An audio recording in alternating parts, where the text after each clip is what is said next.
ఆకాశవాణి ప్రాంతీయ వార్తలు చదువుతున్నది ఎస్ మణి. ముఖ్యాంశాలు: అభివృద్ధిలో ఆంధ్రప్రదేశ్ కొత్త రికార్డులు నమోదు చేస్తోందని ప్రధానమంత్రి నరేంద్ర మోదీ పేర్కొన్నారు. భోగాపురం అల్లూరి సీతారామరాజు విమానాశ్రయం ఉత్తరాంధ్రకు మణిహారమని ముఖ్యమంత్రి నారా చంద్రబాబు నాయుడు పేర్కొన్నారు. నాగార్జున సాగర్ శ్రీశైలం టైగర్ రిజర్వ్ పరిధిలోని రాచర్ల అటవీ బీట్లో పులి మరణించిన ఘటనపై ఉప ముఖ్యమంత్రి పవన్ కళ్యాణ్ ఆందోళన వ్యక్తం చేశారు. ప్రధానమంత్రి ఫసల్ బీమా యోజన పథకం నమోదు గడువును ఈ నెల 15వ తేదీకి పొడిగించినట్లు వ్యవసాయ శాఖ మంత్రి కె అచ్చెన్నాయుడు తెలిపారు. ఇక వార్తల్లోని వివరాలు: అభివృద్ధిలో ఆంధ్రప్రదేశ్ కొత్త రికార్డులు నమోదు చేస్తోందని ప్రధానమంత్రి నరేంద్ర మోదీ పేర్కొన్నారు. రాష్ట్ర పర్యటనలో భాగంగా ఆయన ఈరోజు విజయనగరం జిల్లా భోగాపురంలోని అల్లూరి సీతారామరాజు అంతర్జాతీయ విమానాశ్రయాన్ని ప్రారంభించడంతో పాటు పలు అభివృద్ది ప్రాజెక్టులకు శంకుస్థాపన చేశారు. ప్రత్యేక విమానంలో ఢిల్లీ నుంచి భోగాపురం అంతర్జాతీయ విమానాశ్రయానికి చేరుకున్న ప్రధానమంత్రికి తింసా నృత్య ప్రదర్శనతో స్వాగతం పలికారు. అంతకుముందు విమానాశ్రయాన్ని ప్రధానమంత్రి పరిశీలించారు. ఈ కార్యక్రమంలో రాష్ట్ర గవర్నర్ ఎస్ అబ్దుల్ నజీర్, ముఖ్యమంత్రి నారా చంద్రబాబు నాయుడు, ఉప ముఖ్యమంత్రి కె పవన్ కళ్యాణ్, కేంద్ర పౌర విమానయాన శాఖ మంత్రి కె రామ్మోహన్ నాయుడు పాల్గొన్నారు. ఈ సందర్భంగా నిర్వహించిన బహిరంగ సభలో ప్రధానమంత్రి మాట్లాడుతూ, ये धरती अल्लूरी सीताराम राजू की धरती है। अल्लूरी सीताराम राजू जी ने जिस धरती पर आदिवासी हितों के लिए अपना जीवन समर्पित किया, आज उसी धरती पर आंध्र प्रदेश के एक नए एयरपोर्ट की शुरुआत हो रही है। ये एयरपोर्ट आंध्र और उत्तर आंध्र की ग्रोथ का रनवे है। ये आंध्र के युवाओं के बेहतर भविष्य का लॉन्च पैड है। मैं आंध्र प्रदेश के लोगों को, देश के लोगों को बहुत बहुत बधाई देता हूं. అంతకుముందు ముఖ్యమంత్రి నారా చంద్రబాబు నాయుడు మాట్లాడుతూ, భోగాపురం అల్లూరి సీతారామరాజు విమానాశ్రయం ఉత్తరాంధ్రకు మణిహారమన్నారు. ఉత్తరాంధ్ర ప్రజల కలలకు రెక్కలొచ్చాయని ఆయన పేర్కొంటూ, మోడీ గారి చేతుల మీదుగా ప్రారంభించుకున్న ఎయిర్పోర్టు ఉత్తరాంధ్రకు ఒక మణిహారం. ఉత్తరాంధ్ర కళలకు రెక్కలొచ్చాయి. అద్భుతమైన ఎయిర్పోర్ట్ ఈ రోజు నిర్మాణం అయిందంటే ఇది ఉత్తరాంధ్రకి గర్వ కారణమని మరొకసారి విజ్ఞప్తి చేస్తున్నాను. కొత్త ఎయిర్పోర్టు మన్యం వీరుడు అల్లూరి సీతారామరాజు పేరు పెట్టుకున్నాం. పేరు తలుచుకుంటేనే గుండె ఉప్పొంగుతుంది. గిరిజనులతో కలిసి ఆయన చేసిన స్వాతంత్ర పోరాటం దేశం ఎప్పటికీ మరిచిపోదు.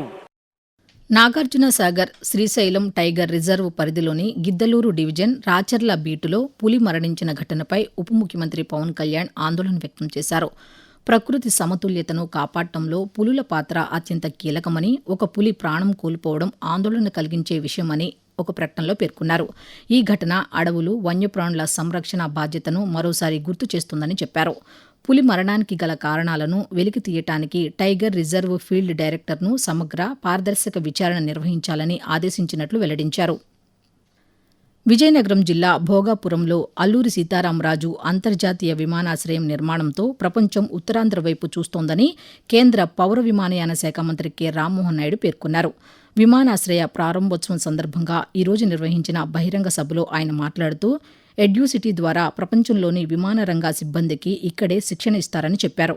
77,000 చదరపు అడుగులతో తయారవుతున్న విమానాశ్రయంతో ఎంతో మందికి ఉద్యోగాలు లభిస్తాయని పేర్కొంటూ, 77,000 చదరపు అడుగులతో తయారవుతున్నటువంటి భోగాపురం విమానాశ్రయం ఎంతో మంది యువకులకి ఉద్యోగాలు ఇచ్చే అవకాశం ఇక్కడ కలగబోతుంది. ఎడ్యూసిటీ ద్వారా రేపు భవిష్యత్తులో ప్రపంచంలో ఉన్నటువంటి ఏవియేషన్ వర్క్ ఫోర్స్ కి ట్రైనింగ్ మన ఉత్తరాంధ్రలో, మన భోగాపురంలో జరగబోతుందనడానికి కూడా నేను ఎంతో గర్వపడుతున్నానని తెలియజేస్తున్నాను. అటువంటి ఉత్తరాంధ్ర ప్రాంతంలో ఈ రోజు ఈ భోగాపురం ఎయిర్పోర్టు మన అందరికీ కూడా సింహద్వారంలా ఉందని తెలియజేస్తున్నాను.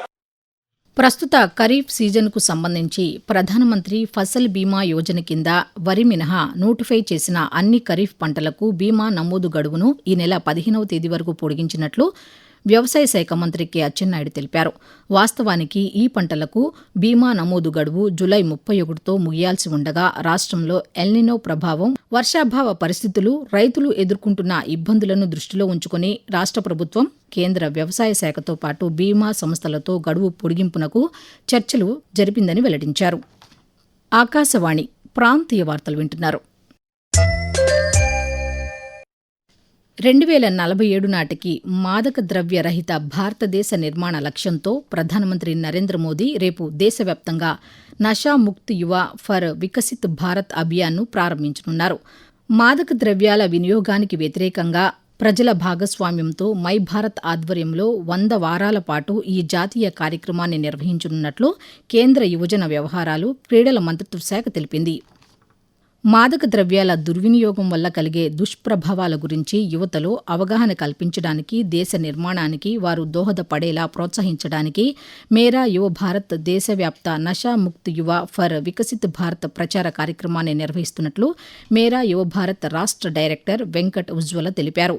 విజయవాడలో ఆయన ఈరోజు పాత్రికేయులతో మాట్లాడుతూ Nasha Mukt Abhiyan Viksit Bharat Sankalp programs. Tomorrow Honorable PM Sir will address the youth of this country, especially to eradicate drugs, and a campaign mode program to generate awareness for drug de-addiction. So youth are appealed from Andhra Pradesh to involve, to get in touch with district offices of My Bharat, district youth offices, or you can log into mybharat.gov.in and you can take a pledge online and you can generate a certificate also.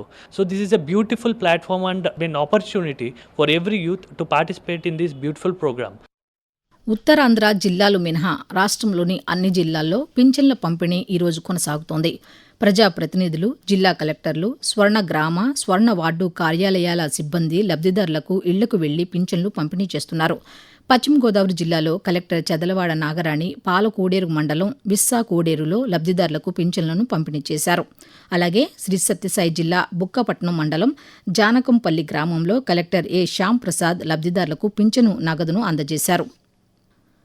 స్వాతంత్ర్యోద్యమ కాలంలో తన ప్రసంగాలతో యువతలో స్ఫూర్తి రగిలించిన లోకమాన్య బాలగంగాధర్ తిలక్ వర్ధంతి ఈరోజు 1856వ సంవత్సరం July 23వ తేదీన బొంబాయి సమీపంలోని రత్నగిరి పట్టణంలో జన్మించిన ఆయన స్వరాజ్య సాధన దిశగా ప్రజలను ముందుకు నడిపించారు. స్వరాజ్యం నా జన్మ హక్కు అని నినదించి దానిని ఎప్పటికైనా సాధించి తీరుతామంటూ స్వాతంత్ర్యోద్యమాన్ని కొత్త పుంతలు తొక్కించారు. సంపూర్ణ స్వరాజ్య ఉద్యమానికి పితామహుడిగా నిలిచిన బాలగంగాధర్ తిలక్ 1920వ సంవత్సరం ఆగస్టు 1వ తేదీన తుదిశ్వాస విడిచారు.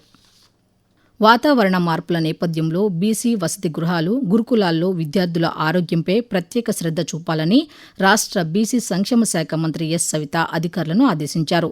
విద్యార్థులకు కాచి చల్లార్చిన నీరు, చల్లార్చిన తాగునీరు, తాజాగా తయారు చేసిన ఆహారాన్ని మాత్రమే అందించాలని ఒక ప్రకటనలో పేర్కొన్నారు. విద్యార్థుల్లో అనారోగ్య లక్షణాలు కనిపించిన వెంటనే వైద్య సేవలు అందించాలని సూచించారు. విద్యార్థుల ఆరోగ్యంపై ఏమాత్రం నిర్లక్ష్యం సహించేది లేదని స్పష్టం చేశారు.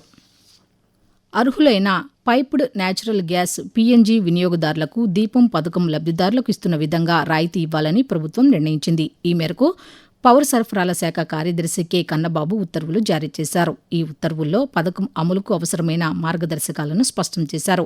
ఆధార్తో అనుసంధానమైన బ్యాంకు ఖాతాల్లో నగదు బదిలీ విధానంలో రాయితీ జమ చేయాలని సూచించారు. ఎల్పీజీ నుంచి పైప్డ్ న్యాచురల్ గ్యాస్కు మారే లబ్దిదారులు తమ ఎల్పీజీ కనెక్షన్, సిలిండర్లను సంబంధించిన గ్యాస్ ఏజెన్సీలకు అప్పగించాలన్నారు. ప్రాంతీయ వార్తలు ముగించే ముందు ముఖ్యాంశాలు మరోసారి. అభివృద్ధిలో ఆంధ్రప్రదేశ్ కొత్త రికార్డులు నమోదు చేస్తోందని ప్రధానమంత్రి నరేంద్ర మోదీ పేర్కొన్నారు. భోగాపురం అల్లూరి సీతారామరాజు విమానాశ్రయం ఉత్తరాంధ్రకు మణిహారమని ముఖ్యమంత్రి నారా చంద్రబాబు నాయుడు పేర్కొన్నారు.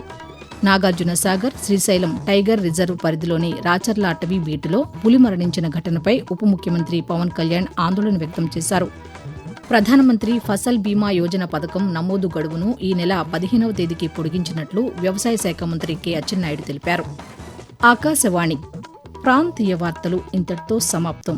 తిరిగి సాయంత్రం 6:10 విశాఖపట్నం కేంద్రం నుంచి ప్రాంతీయ వార్తలు వింటారు.